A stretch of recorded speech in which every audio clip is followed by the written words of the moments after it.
Y en estos programas también tendremos encuentros, conversaciones, entrevistas con algunos de nuestros representantes aquí. En este caso lo hemos decidido, como era el primero, teníamos sitio para dos, los dos más grandes, ¿no? El socialista en primer lugar y el popular en el segundo. Con nosotros está Enrique Guerrero, que es eurodiputado y vicepresidente del Grupo Socialista, que aquí es socialista y demócratas, no solo socialista en el Parlamento Europeo. Enrique Guerrero es doctor en Ciencias Políticas por la Universidad Complutense, donde es profesor también. Además, desde 2009 es eurodiputado por el PSOE, integrante del grupo de la Alianza Progresista de Socialistas y Demócratas en el Parlamento Europeo. Actualmente es miembro en la Comisión de Desarrollo. Entre otros cargos políticos, ha desempeñado las labores de subdirector del Gabinete de Presidencia del Gobierno de 2004 a 2008 y subdirector de Educación de 1991 al año 93. Señor Guerrero, muchas gracias por estar con nosotros. Muy buenas tardes. Gracias a vosotros por invitarme. Este primer programa de esta experiencia de radios universitarias aquí en el Parlamento Europeo, tratamos sobre ese aniversario que celebramos este año por la firma y el que viene por la entrada de España en la Unión Europea. ¿Qué ha supuesto para España ser parte de esta unión? Bueno, en primer lugar, yo creo que me habéis invitado no por ser de los más grandes, sino de los más viejos. Y en ese sentido, yo estaba presente en el Palacio Real cuando se firmó la adhesión de España a la Unión Europea, porque entonces Comunidad Económica Europea, porque yo pertenecía al gabinete de Felipe González como presidente del gobierno.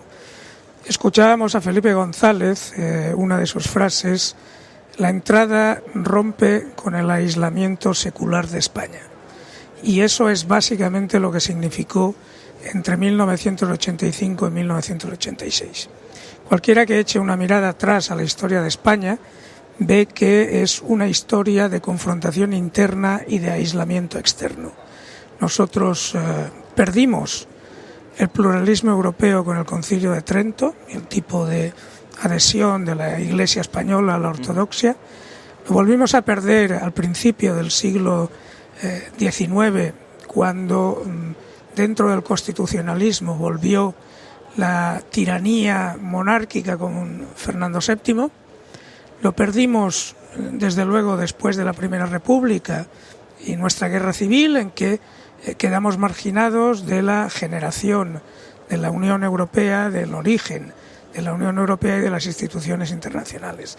De manera que cuando entramos, de alguna manera cerrábamos ese ciclo histórico de desencuentro, entrábamos en la modernidad, entrábamos en la Unión Europea, asumíamos plenamente los principios democráticos que tantas veces habían fallado en nuestra historia. De manera que, en síntesis, la historia de estos 30 años es una historia de éxito.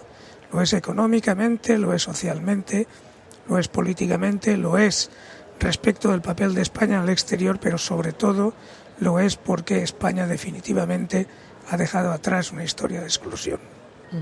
Señor Guerrero, hoy ha sido un día importante en el Parlamento Europeo. Desde su punto de vista, ¿cuál es el estado actual de la Unión Europea? Bueno, el propio señor Juncker, al principio de su intervención, ha dicho que la Unión Europea no está en buen estado.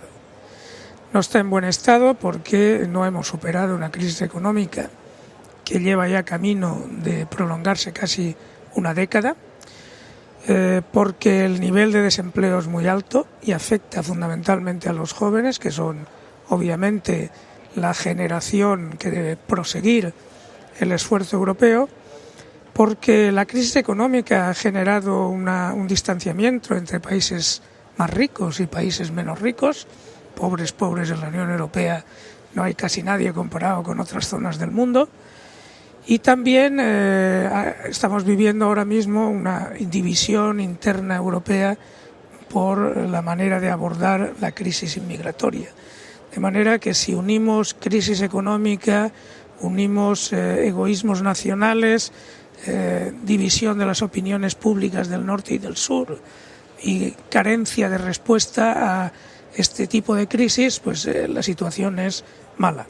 Pero al mismo tiempo, como ha dicho el propio Juncker, quejarse no sirve de nada. Tener miedo es la peor respuesta.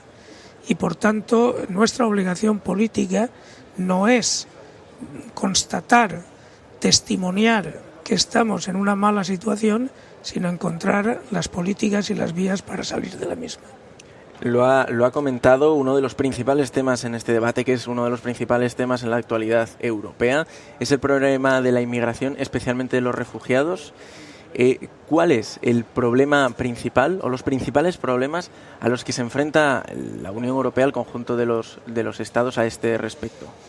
Mire, yo he intervenido en el debate sobre el Estado de la Unión y he señalado que ahora mismo tenemos una crisis humanitaria de grandes proporciones en Europa. Pero tenemos que ponerlo en contexto.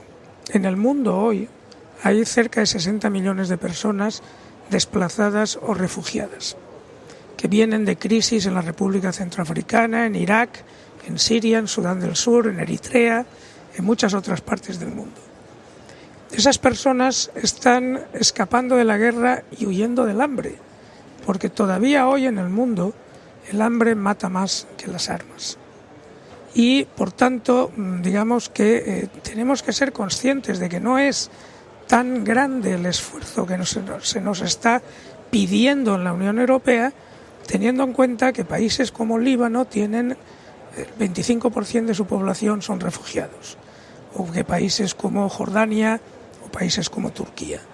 Ahora bien, es verdad que la Unión Europea, muchos países no están habituados a una situación de este tipo. Por ejemplo, si lo miramos desde perspectiva española, no ahora, pero en el año 2006 en España entraron 40.000 personas a través de pateras procedentes del norte de África y supimos manejarlo. El problema no está en la dimensión, el problema está, como he señalado antes, en el escapismo y el egoísmo de los gobiernos nacionales.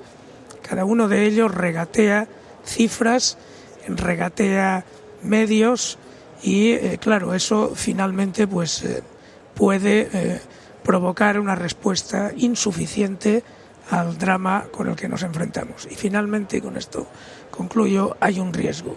El riesgo de generar una reacción negativa en una parte de las opiniones públicas que en situaciones de este tipo también tienden a protegerse, a expulsar al diferente, a rechazar al que viene supuestamente a competir en el mercado de trabajo, y eso puede alimentar algunos de los movimientos y partidos extremistas que hoy en día están emergiendo o creciendo en Europa. Señor Guerrero, se ha referido usted a una crisis humanitaria. ¿Cree que hay una crisis de humanidad dentro del Parlamento Europeo? Bueno, digamos que yo creo que hay gente con mayor sensibilidad de carácter humanitario y gente con menos. Para ser sincero, creo que cuando hablamos de principios, de valores, todo el mundo es humanitario. Cuando hablamos en realidad de poner en marcha prácticas políticas, hacerse cargo del sufrimiento de los demás, entonces ya todo el mundo puede variar. Y yo diría que naturalmente hay grupos políticos que por sus valores, su ideología, están más cercanos a este tipo de cuidado de quienes están en riesgo de sus vidas y en riesgo de pobreza y exclusión, y hay otros grupos más insensibles hacia ello. No quiero aprovechar el hecho de que yo sea socialista, pero creo que la izquierda suele estar más cerca de quienes sufren que la derecha. Pero más allá del grupo al que pertenezca, ayer escuchamos un término que cuando lo oímos todos y yo creo que también en la Eurocámara la gente reaccionó con sorpresa cuando un eurodiputado se refirió a los inmigrantes como basura humana. Yo no sé qué opinión, lo puedo imaginar, pero ¿qué opinión tiene al respecto de esa expresión? Creo que por supuesto me parece una expresión de basura humana. Es decir, creo que es aplicable exactamente al que la ha pronunciado, ¿no? Pero tampoco es esa la situación, es decir, eso es anecdótico dentro del Parlamento Europeo. Podríamos decir que hay grupos políticos, como puede ser el Frente Nacional francés, como es desde luego el UKIP en el Reino Unido y otros grupos extremistas que desde luego no es que no quieren hacerse cargo del emigrante o del refugiado, sino que odian al emigrante y al refugiado, que lo consideran distinto, que lo consideran menor, que lo consideran a otro nivel. Pero esa no es la situación. O sea, la situación puede ser, naturalmente, como decía antes, de grupos que formalmente proclaman que están junto con los refugiados, pero que a la hora de la verdad, y voy a poner un ejemplo, es decir, en estos momentos el gobierno español está diciendo que va a aceptar lo que le proponga la Comisión, pero hace 2 meses, en el mes de mayo-junio, cuando la Comisión propuso que aceptara a 4.000 refugiados, el gobierno español estuvo regateando por menos de 2.000, cuando se trata de una cifra, como todo el mundo entenderá, perfectamente ridícula para un país que tiene 45 millones de habitantes. Bueno, ya yéndonos un poco más a lo nacional, si algunos seguramente no lo llamen así, ¿cree que está clara la posición de los líderes europeos respecto a la cuestión catalana?